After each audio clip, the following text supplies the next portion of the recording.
Projects, projects, projects. We've got so many projects and not enough time to do any of them.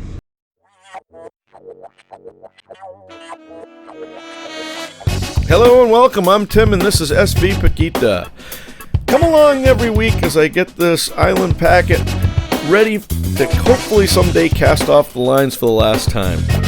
I come from a background of being a lifelong professional mariner, and I've had to make the adjustment from doing that to living life on the recreational side. We've just come back from Puerto Rico, and then we spent the summer up in the Gulf of Maine, and now we're going to take the ICW down to Florida and hopefully spend the winter in the Bahamas. So come along with us every week. I think you'll like it. Projects, projects, projects. We've got so many projects and not enough time to do any of them. But when I don't have enough time, because I got to do stuff, do stuff like moving the boat to get it to where it is. And believe me, moving the boat is a big priority. Not only because of the storms that we had to deal with last week, but it's freezing cold out here. So I've got the generator on, the heat's on. Crystalita is thawing out. When she starts to move, she'll get out of bed. I've had a pot and a half of coffee already, so I'm ready to go. Anyway, so I've got a bunch of projects going down, and since I don't have the time to start,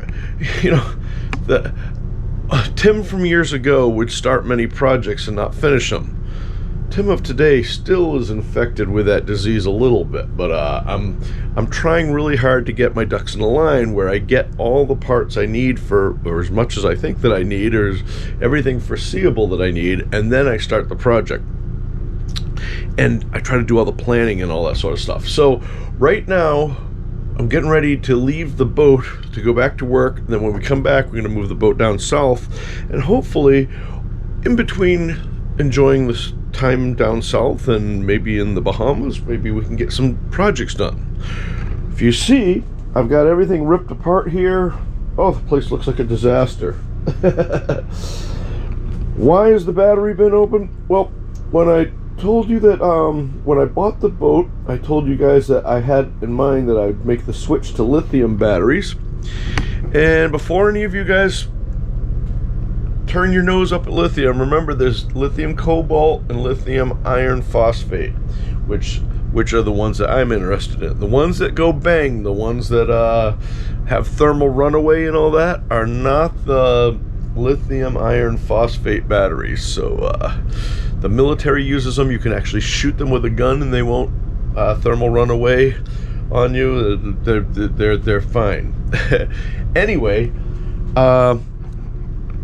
I had told you when I bought the boat that I even put in my budget in buying the boat that, buying a boat, that I was going to immediately replace and make the jump to lithium, because I probably never would after that.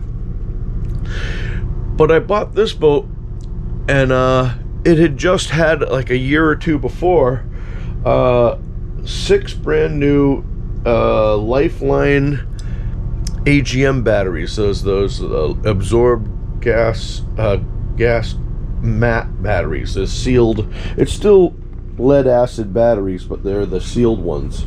Anyway, they had been put in. The bank had been expanded from 4 batteries up to 6. And they were working so well, I couldn't justify spending thousands and thousands of dollars upgrading a system that's already working. And our system gets worked a lot. We don't plug into the dock just because I'm usually at the mooring or at an anchor. And when I go away, when I was in the marina in Puerto Rico, I would disconnect. I do have isolation transformers, but I still don't like any connection to the dock. If they get struck by lightning, have a voltage spike, any of those things, the isolation transformers are supposed to take care of that stuff and also guard against galvanic corrosion. But it's just more simple for me to have everything not connected. So what that means is, in the 2 years that I've had the boat, these batteries have been cycled, well, about 700 times, meaning a cycle would be that they discharge overnight, leave the fridge and freezer running, the dehumidifier on when I'm gone, the internet is on, the security cameras are on. these sorts of things are on, they all draw power. None of them draw a lot, but over time it makes up a lot, and then the next morning the sun comes up, hopefully, and charges everything back up, and that equates to one cycle. So now we're at the stage where these batteries are starting to show their age. They're still working and everything's good, but you'll notice that they discharge faster and charge up much faster than they used to. And it's not because we're putting more power in it, it's because their window of what they're giving me is becoming smaller and smaller and tighter and tighter. And so that's something that I need to deal with. And there's a bunch of different ways of doing that. I think the way that I've decided on doing this is not how I originally did it, and that's part of the reason why I've waited so long, because I knew that technology would change and that prices would come down and all that sort of stuff. Originally I thought I was going to go with the tried and proven battle-born batteries, which many of the sailing cruising community have used and like. They're right around $950, about $1,000 a battery. So to replace these 6 with 100 amp hour battle-born things would be about a $6,000 investment. There's a electronic engineer who rips down batteries all the time, and I love his channel. I should put a link to him. I don't have his name on the top of my head, and those that know me know that I'm terrible with names. Anyway, I'll probably, if I remember, I'll put a link in the description to his channel, and he does a phenomenal job of ripping down what Chinese clones. So he'll rip down a battle-born battery, which is an American-made battery, and he'll rip down all these Chinese clones. And his channel is so big and he's gotten so well named, every battery manufacturer just sends him all this stuff to tear up so that he can, and you know, when he looks at it, you and I look at it and we see a bunch of stuff, and he's like, okay, this is the XYZ BMS, they're using this low temperature sensor, this is good, this is bad, they should do this, why did they do this, why didn't they do that, that sort of stuff.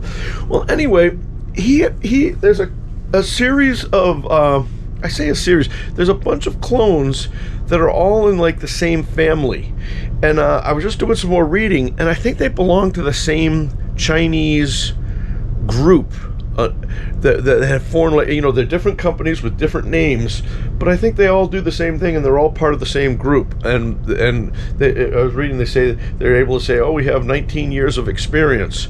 Well, it's probably, you know, somebody has 19 years of experience, and everybody who buys into the group can now share that. So that's what I'm thinking, how that works. Anyway, to get to it, what I'm trying to say is that there's a Chinese clone that I'm trying to buy. Instead of these 100 amp hour batteries, it's going to be a 300 amp hour battery. And my problem is that they're like 20.5 inches across, and I've got 20 inches across this way, and they're about 10 inches wide, and I've got 30 inches going this way. So I don't think it's going to happen, but I'm not going to put 600. I'm not going to put 2 batteries in there and have 600 amp hour, even though that would more than double what I have right now, because technically I have about 600 amp hour now, but I can only use half of it, where with the lithium ion you can use the entire thing, so you'd almost double your thing that way. I'm gonna try to get 3 batteries and have a total of 900 amp hours at 12 volts in this locker. I know they can fit in there, I just don't know that I can get them in there. Does that make sense? You know what I mean? So I might have to, oh God, I hope I don't have to cut this beautiful thing, but I might have to take some stuff apart if that's possible. I don't know what's going to happen, but that's the plan. Now, that's not, you know, each of these batteries has their own BMS, and they're supposed to be great according to this guy that I watch. But it's not just a simple drop-in thing. There's a bunch of stuff we have to change. I have a voltage regulator that I have to change for my alternator. Luckily, the boat is already set up with a battery isolator, so I'll be able to use my charge, hopefully, if I understand everything correctly, and if I haven't made a mistake, and if I understand how this boat is set up, I think I'm doing the right thing. If any of you guys see any red flags, please let me know before I blow up thousands of dollars worth of batteries, or thousands of dollars worth of charge controllers and alternators and that sort of stuff. But the problem that high output alternators have with these batteries is that with regular lead acid batteries, the resistance increases as the voltage rises. So as the battery fills up, it's harder and harder for the charging thing to put stuff in. And anyone that has had a 12 volt charger on your tractor battery or your car battery will notice that when you start off, the gauge is pegged over when the battery's dead, and as the battery fills up, the gauge gets, starts to pin the other way. And the reason why is it's not a level that's filling up, it's that the resistance is growing greater. Well, lithium doesn't do it that way. And in fact, there's usually most chargers have a 4-stage charger where they'll charge in bulk and absorption and float and equalization. Lithium wants everything. It has no resistance. It has resistance, but very little resistance. So it wants almost everything you can throw at it. And there are these what they call C ratings of how much. But I've got so much battery that I can't approach the C rating. So there isn't enough power on the boat to be able to to give this too much. But it's going to take everything we can throw at it, and it goes all the way right up, and then it immediately stops. And when that stops and your alternator's putting out, I have a 180 amp alternator. I have it dialed down a little bit, but let's say it's putting out 100 amps and then it stops. Apparently that is equivalent to the newer alternators, where if you're running your car and you disconnect your battery while it's running, you pop the diodes in your alternator, and the same thing will happen here as well. What I understand is that if you have a battery isolator, in other words, off of the charging leg, off of the alternator, it comes into something that splits the two that won't talk to each other. One goes to the starting battery and the other goes to the house bank. But when the alternator shuts off, those two won't equalize. They go to those, but they don't go the other way. That's how that works. So the idea is that since I'm keeping a AGM or lead acid starting battery, when these batteries shut off all at the same time and that huge voltage spike goes, it shuts off, the batteries themselves shut off, but everything goes into the heavily resisted lead acid battery. So that's the hope, and I hope I got that right. Everything I read says that's when I say I hope I get that right, I'm hoping that the systems I have in place are in fact everything that I want. I'm not just hoping. I've done a whole bunch of research for this, and so that's that.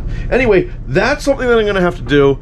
Right now, I've been trying to figure out. I've been buying bus bars, and you can't have small bus bars because each one of these batteries has a 200 amp BMS, and if I have an inverter that might be pulling 3 kilowatts off, we're going to have a lot of power moving around the boat. So I've got a positive and negative bus bars.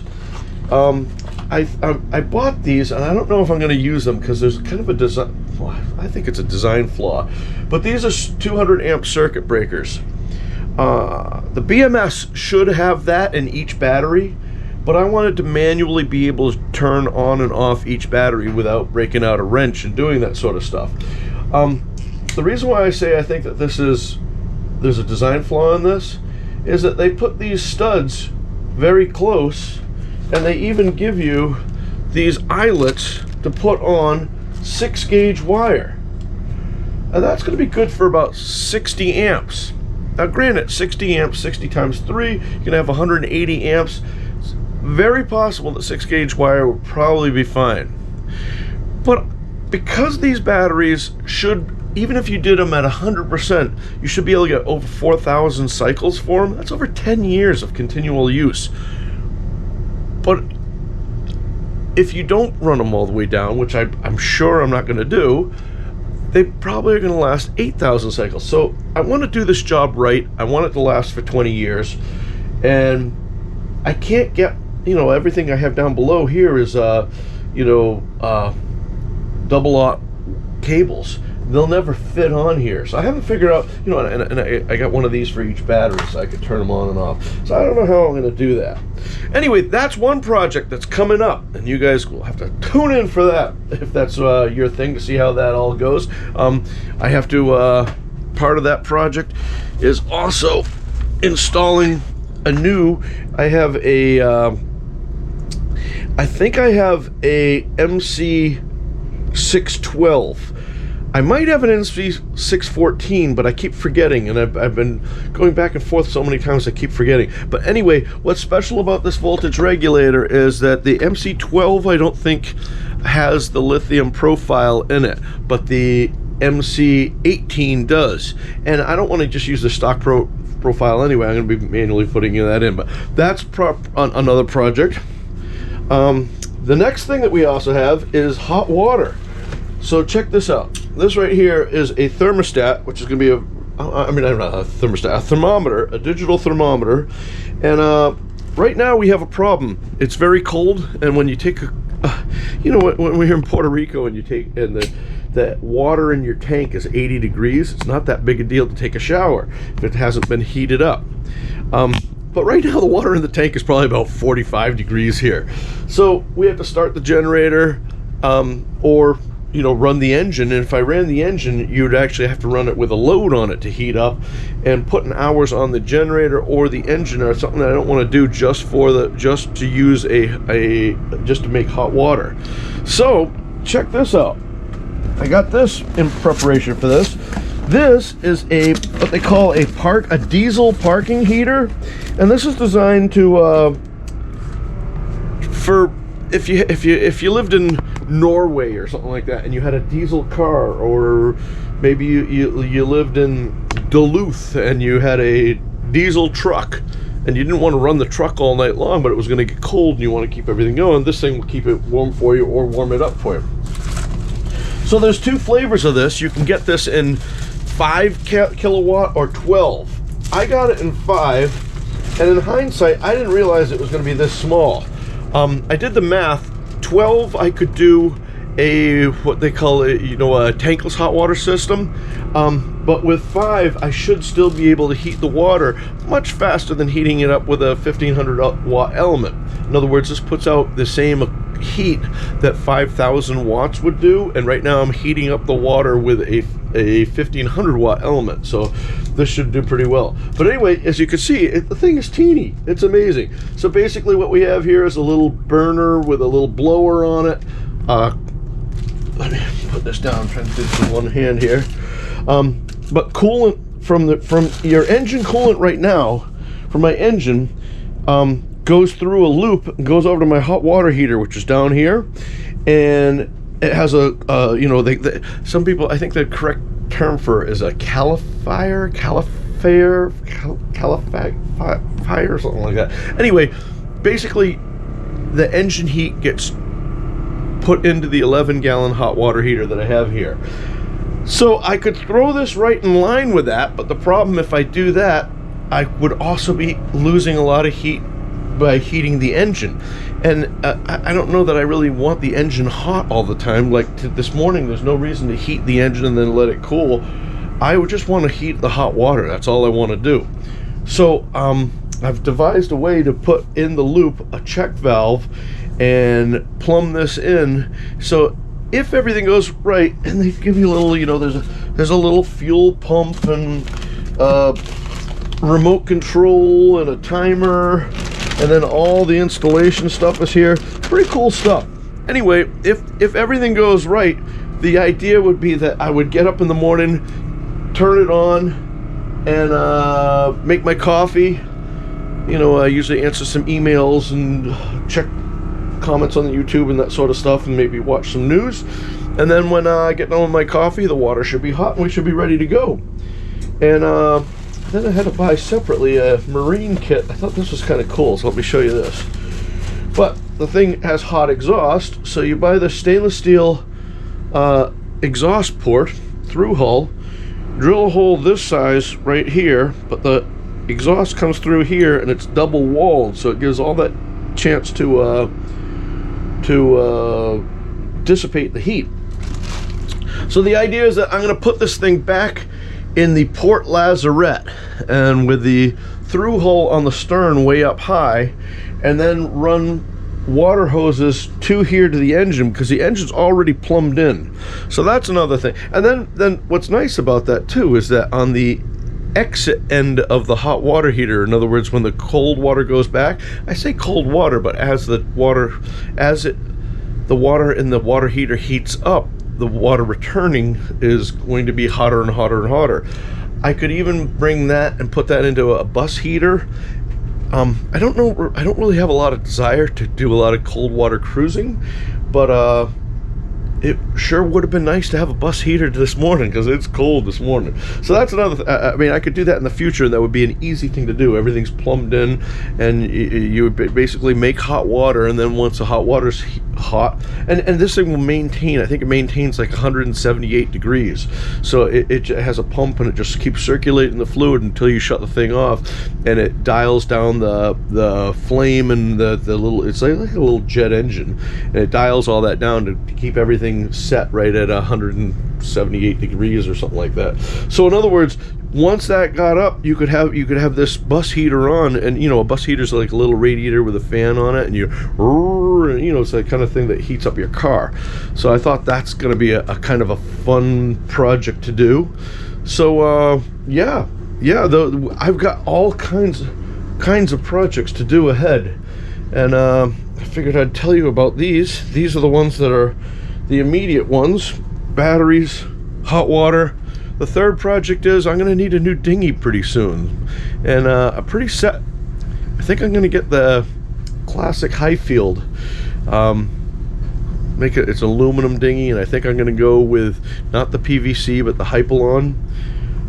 It's twice the money, and but I have this theory that if I really want to sail around the world, it's best that you spend money while you're still working. So if I buy things that are supposed to last, batteries that might last 10 to 20 years, that sort of stuff, buy it now while I'm still working, so I don't go into my cruising fund as things start to fall away later on. So that's the hope, at any rate.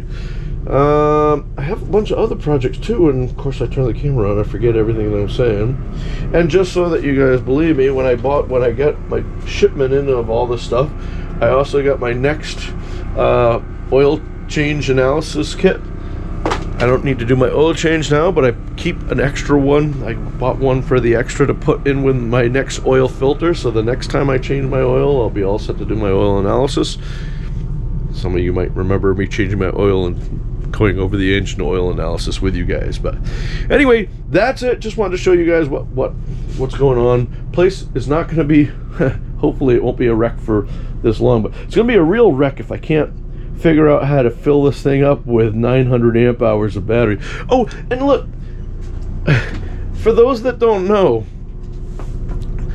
lithium isn't just about lasting long and giving a lot of power and that sort of stuff. There's a whole bunch of reasons why lithium makes sense.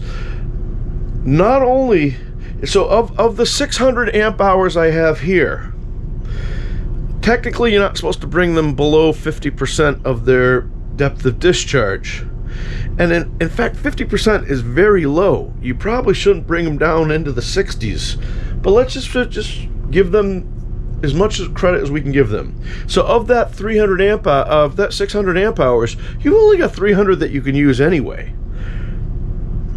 So if I have 300 and now I'm going to replace it with 900 that I can use, I'm effectively tripling my capacity. So that's why I was saying I don't think that the depth of discharge is going to be an issue. I think I'm going to have plenty of power. I think that if the solar panels don't charge the thing up for a week, I should still have power. But anyway, that remains to be seen.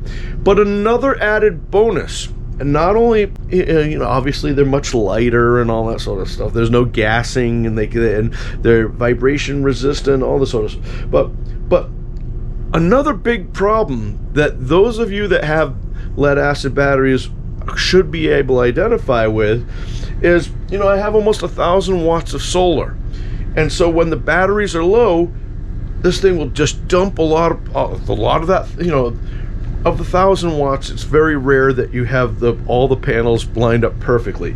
But let's just say I'm pumping 500 watts into the system, probably even more. Let's just say I'm dumping 500 in there, and it's in bulk, and it gets up to about like 81%, and then all of a sudden I'm pumping in like 150 watts. And the reason why that happens is because it goes in from bulk into absorption. And you can do that if you run the generator, you can do that for 6, 8, 12, 18 hours of absorption, depending on how big your bank is, before it will even go into float. So there are a lot of people that will have lead acid batteries that never get to 100% of the state of charge on the battery, and that's a health issue of your battery as well that also helps to make them go bad. So yeah, so that's an issue. Oh, I know, I have another project too. I was just looking at this. Some of you might have seen this right here. This is a water resistant fuse holder, and I've been having an alternator issue, and I thought it was a loose wire, and I've checked everything. I thought it was a bad connector. I've done all that, and I brought it back, and I have a little glass fuse here, a 1 amp fuse. And you know, when we look at fuses, especially the old glass ones, you can look at them and you can see the element in there, and it still looks good. So I'm looking at it, and I go, oh yeah, that looks good, it should be fine. Yeah, throw a meter on it.